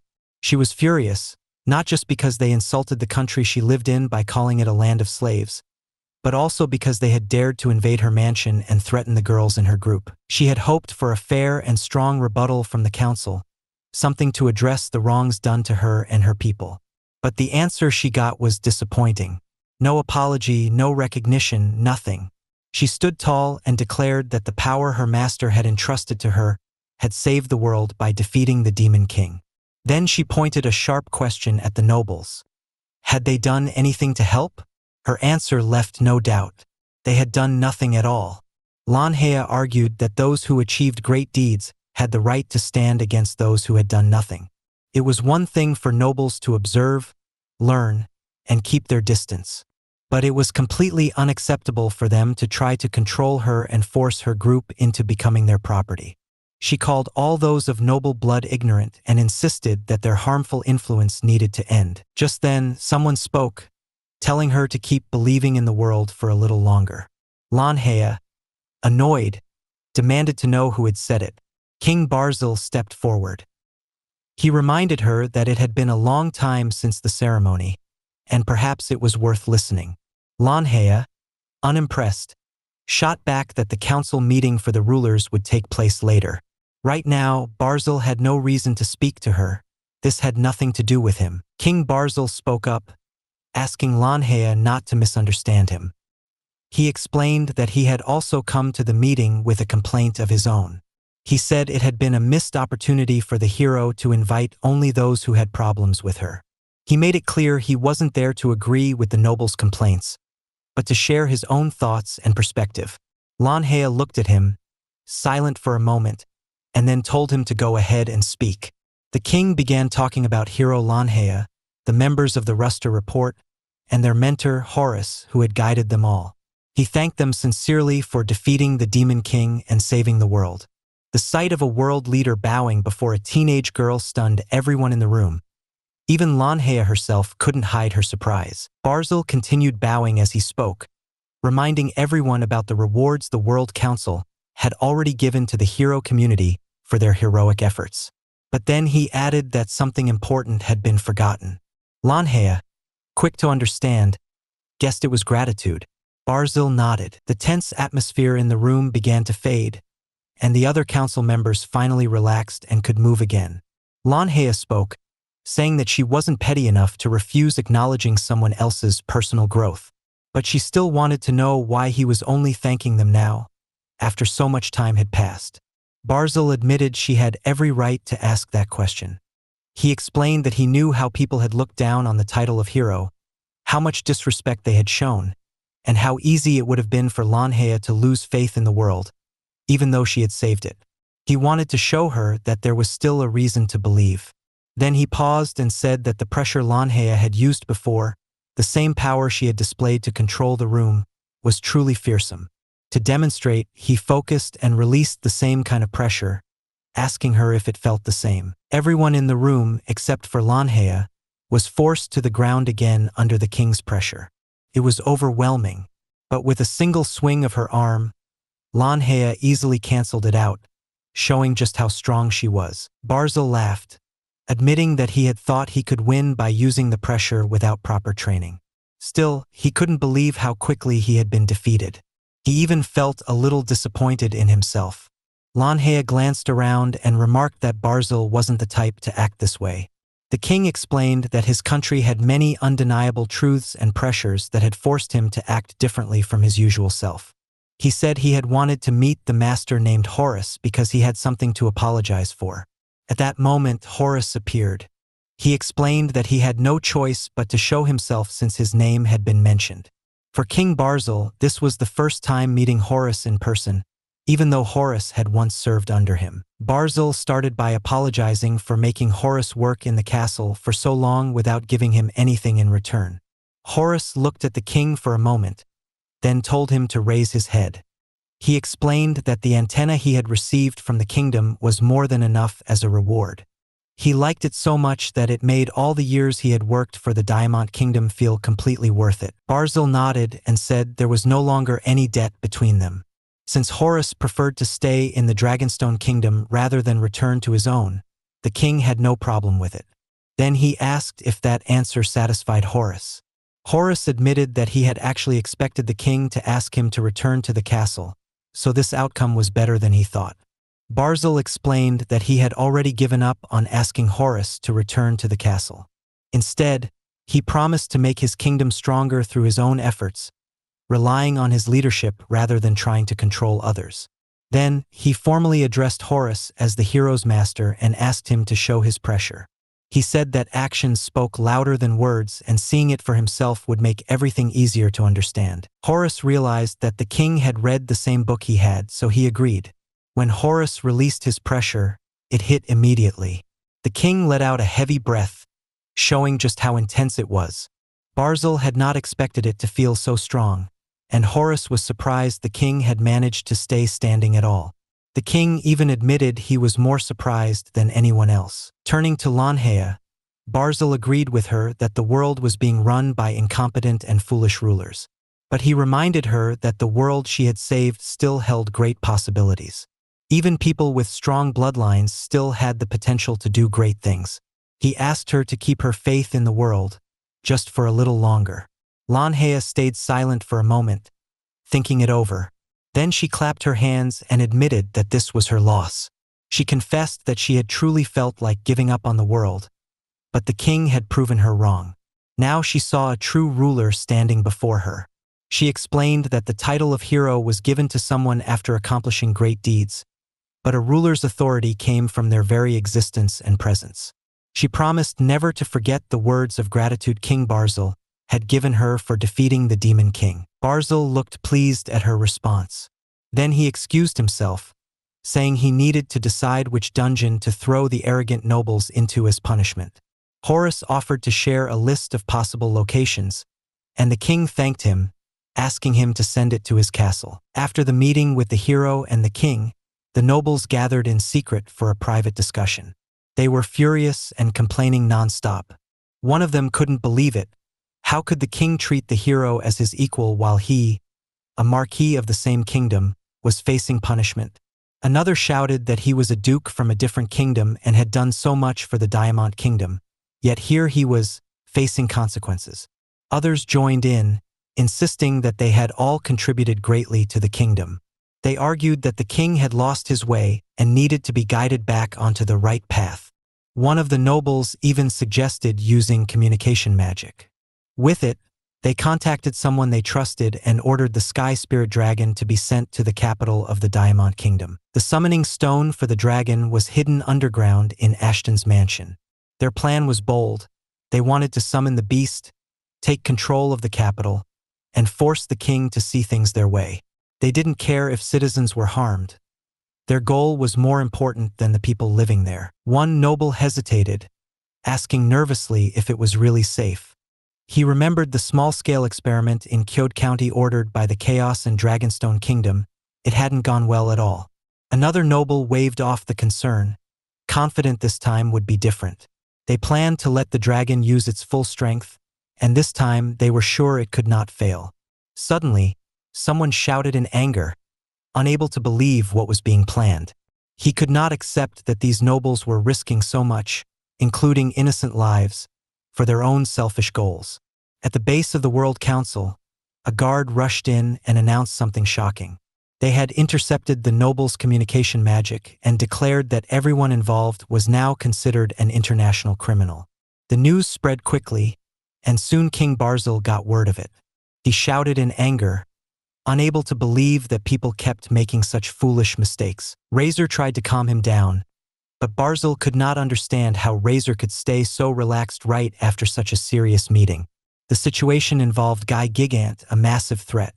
It was said that a dwarven swordmaster had already defeated it and brought prosperity to his hometown. Barzil had expected Horus to take action in this case, so he was both frustrated and anxious. At that moment, someone knocked on the door. Razor checked and confirmed that it was Lanhea and Horus arriving. When Horus entered, Barzil immediately asked if he was heading to the capital. Horus confirmed that was indeed the reason for his visit. Then he mentioned he had a request. Curious, Barzil asked what it was. Horus explained that he wanted to borrow the Diamant Kingdom's underground antenna. King Barzil thought for a moment. He knew Horus wasn't the type to ask for permission just for fun. He guessed that Horus probably wanted the antenna for another golem. Horus confirmed that was exactly the case. Barzil realized that handing over control of such a huge and important antenna wasn't simple. Many official documents had to be completed first, and transporting it would take time. On paper, the antenna still officially belonged to the Diamond Kingdom. Barzil was surprised by how much Horus already knew about the process. Horus reminded him that he had worked in the castle for many years, so it made sense that he would understand all the rules and procedures. Barzil smiled and agreed to Horus' request. He offered his hand and told Horus that he could use the antenna as much as he needed. He even apologized if his hand was still a little sweaty from earlier events. Horus didn't mind and shook the king's hand firmly. The king then offered teleportation magic to help Horus reach the capital faster if needed. Horus politely refused, explaining that the documents would still take time to process, so he would travel on his own. With that, he left. Barzil turned to Lanhea and asked if she wasn't going to accompany him. He had expected her to watch her master in action, seeing firsthand what a true hero could do. Lanhea shook her head. She said it wouldn't help her, because her way of seeing battles was very different from her master's. Meanwhile, somewhere in the Diamond Kingdom, the summoning stone pulsed with intense magical energy. The power built and built until suddenly, something massive appeared in the middle of the kingdom's capital, ready to cause chaos. The citizens of the capital looked up and froze in terror. High above them, a massive black dragon hovered, its presence so powerful that the air itself seemed to shake. People screamed and ran in every direction, desperate to escape as the dragon prepared to unleash its deadly breath attack. Through the chaos, a lone man stepped forward, carrying a giant sword that gleamed in the sunlight. He pushed through the panicking crowd, ready to face the dragon. As the dragon's breath surged toward the city, the man swung his sword, releasing a sharp aura slash that cut through the attack before it could hit anyone. He could hardly believe his role in all this. His only job was to stall the dragon until the hero's master arrived. It frustrated him to no end. Most members of the hero community had already been sent off to other countries and would not be coming back anytime soon. On top of that, nobody had even called for an S-ranked adventurer, even though the SS-ranked heroes were missing entirely. This meant he couldn't even take his long-awaited promotion exam. Grumbling to himself, he mocked how the A-ranked Deed of Twilight was apparently considered strong enough to be used as bait. Despite his annoyance, he kept swinging at the dragon, taunting it as he went. But then he realized something terrifying. His powerful slashes barely scratched the dragon. Its black scales were thick and unyielding, and every attack bounced off like hitting solid stone. The man's confident smirk disappeared, replaced by a grim understanding. This was no ordinary dragon. This was a force of destruction he could not take lightly. This fight could easily cost him his life. The danger was intense, and even the bravest would hesitate. After some time, Horus finally arrived, flying in on a sleek aircraft. Thanks to the king's evacuation orders, the area was safer than he expected, and most of the citizens had already cleared out. Horus quickly noticed that only Deed of Twilight was still fighting the dragon. The adventurer had managed to hold it back for an entire hour, but it had taken a serious toll on his arms. Horus didn't waste a moment. He jumped into the fight and shouted for the dragon to focus on him instead. Deed of Twilight froze in surprise when he saw Horus carrying an enormous firearm. He realized instantly that this man was the hero's master. Before he could even react, Horus fired at him, not to harm, but to heal. To the adventurer's shock, his arms were fully restored, even repairing his torn sleeves and gauntlets. He flexed his hands, checking carefully, and confirmed that everything worked perfectly again. Seeing that Deed of Twilight was now unharmed, the adventurer decided to slip away quietly, knowing his part was done.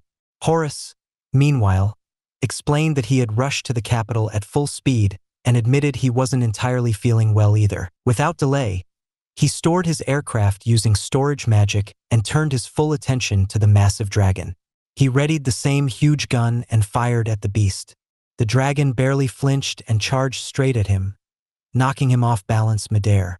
It followed with a powerful tail strike, but Horus moved with incredible speed, dodging it effortlessly. Then he landed a powerful body blow on the dragon. The punch was so strong that the dragon's eyes nearly popped out of its head, and the force sent the massive creature flying all the way toward the mountains.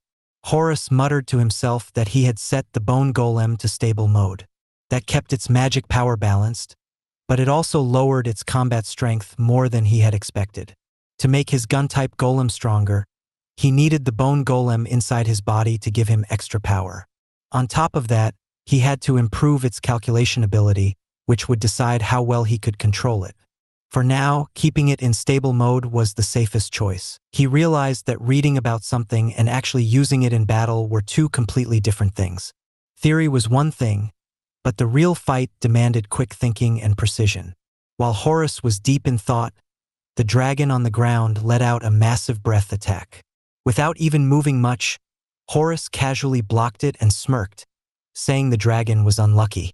The beast looked stunned and speechless, as if it hadn't expected anyone to handle its attacks so easily. Horus explained out loud that every dragon breath attack was filled with magic power, and magic always wanted stability. If he could convince the attack that becoming air was more stable than staying as a concentrated breath, he could neutralize it with just a single touch. He added that only someone who truly understood magic, someone with deep knowledge of its nature, could pull off such a trick. Then he warned the dragon not to underestimate humans. The dragon, furious, tried another breath attack. This one was stronger than the last, and Horus noticed immediately. He dodged it smoothly, realizing that while the dragon didn't understand his words, it had figured out his touch was the problem. The dragon had learned to make its attack more stable, trying to prevent Horus from altering it again. Horus grinned slightly, realizing the fight had turned into a game of wits. It wasn't just raw strength now. Both sides had to think, adjust, and outsmart each other. Horus shook his head, finding the dragon's stubbornness a bit too much trouble. He decided it was easier to calm the beast than keep dodging. With one quick punch, he struck the breath attack before it even left the dragon's mouth. The explosion made the dragon roar in pain, and Horus groaned, complaining that the noise was unbearable. The dragon didn't give up. It slashed at him with its massive claws, managing to push him back a little. Even though it stayed on the ground, it settled into a fighting stance, ready to continue. Horus muttered to himself that something big was about to happen. Before he could finish his thought, the dragon suddenly appeared behind him, swiping with its claws. Horus rolled just in time, realizing that this beast could teleport short distances. The dragon then launched a barrage of fireballs, forcing Horus to dodge rapidly. Just when he thought he had a moment to breathe, the dragon reappeared above him and smashed him hard with its tail.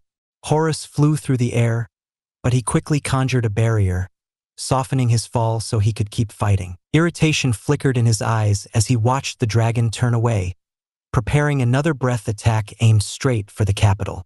He couldn't call it cowardice, it was a smart move to gain an advantage. Horus gritted his teeth and got ready to intercept. He admitted that the weapon he was about to use wasn't his absolute strongest, maybe fourth or fifth best. But it didn't matter. He had to test it now. The breath attack hit him head-on, but when the smoke cleared, Horus was completely unharmed. He smirked, saying the creation, called Deus Ex Machina, wasn't finished yet, but this was the perfect chance to see what it could do. In this situation, the dragon's strength didn't scare him. Victory was already in his hands.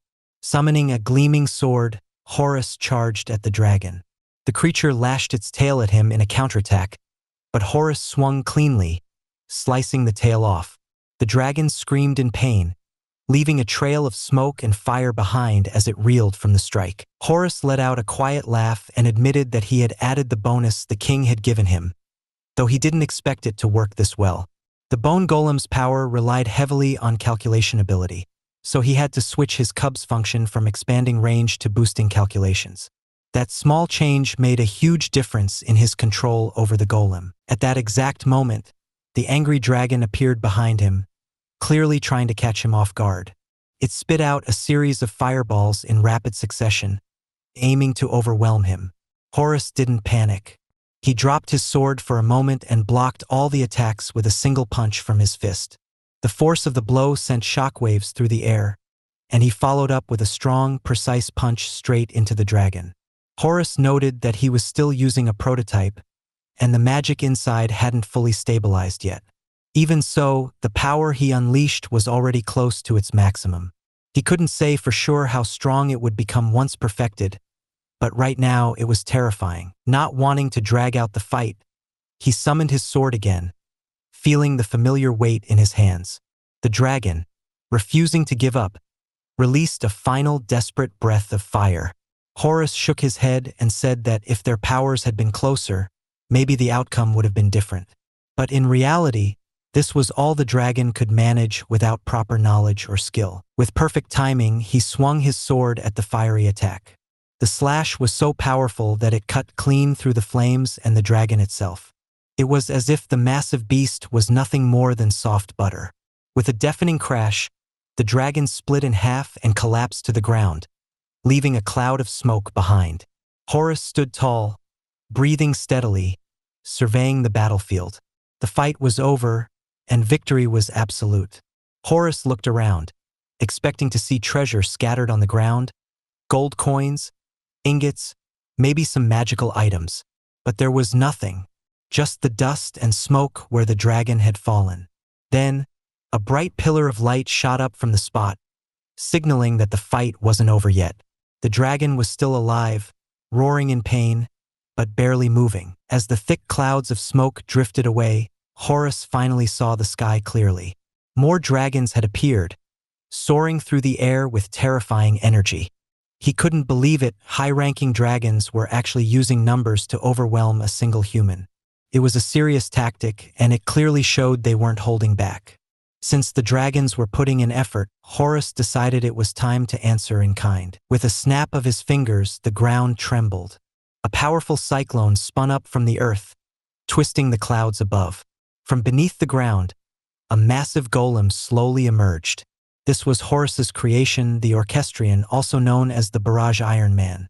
Its shoulders fired missiles, and openings in its fingertips blasted continuous shots. True to its name, it was a weapon designed to fire endlessly, raining destruction on anything that moved. The dragons didn't stand a chance. One by one, they were shot down, exploding midair from the relentless assault. But Orchestrion didn't stop there. It turned its heavy artillery toward the rest of the dragons, blasting them apart with just a few precise shots.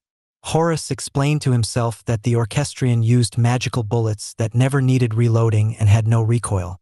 On top of that, it could calculate the perfect path for every shot, making each attack deadly accurate. Still, Horus noticed something strange. None of the fallen dragons dropped any loot. That was unusual even for magical creatures.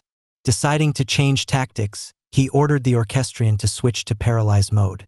With a single shot, the dragons froze in midair, their wings locked. Then, they dropped to the ground helplessly. Horus stepped back, watching his creation work perfectly.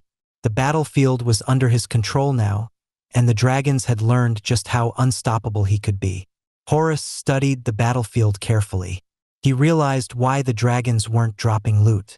These creatures were summoned monsters, acting separately from their master.